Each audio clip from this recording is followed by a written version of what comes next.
And they've updated that death toll count just late today to 67, and we're learning more about how the devastation caused by the fires impacting people from our area. Yeah, God, it's so hard to hear sound like that coming from, out of the devastation. And reporter Lauren Cooper is here with us. So, Lauren, I know you spoke to some people who are originally from here, and they lost their business in Maui, right?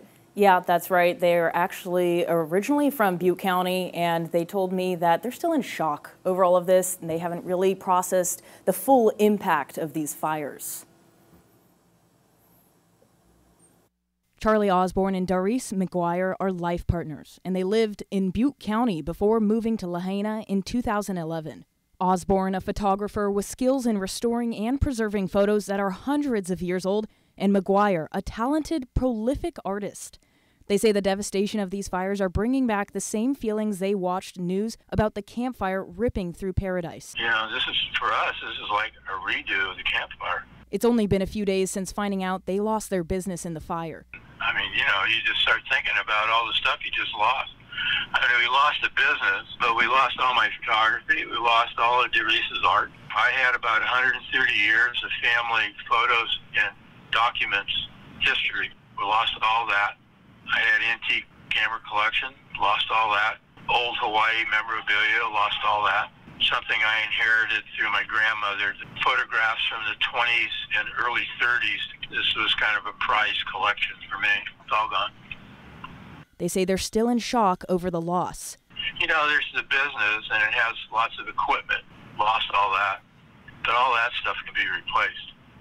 It's the stuff that can't be replaced that, it hasn't quite hit us yet. Yeah. We've been trying not to focus on that because there's so much we have to do to move forward. Yeah. And they say the lost history doesn't stop in their photos. One thing that's really, really sad about Lahaina is that it was established in the early 1800s. And there's so much history and buildings that were built in 1830, and it's gone. And it's like you can't bring that back. It's really, really sad. It's just shocking. They told me there's been an outpour of help from both inside and outside of the community, but McGuire says Lahaina will never feel the same again. They've been trying to get in contact with friends in these past few days, and it's been pretty hard. There's not a lot of service there. They actually have to go up a mountain to try and get some service from a cafe that didn't burn down, but it's been really hard. So I know it's so early on in the process, and I'm sure they're just kind of trying to cope one day at a time, but when you were talking to them, did they tell you they think that they might rebuild someday?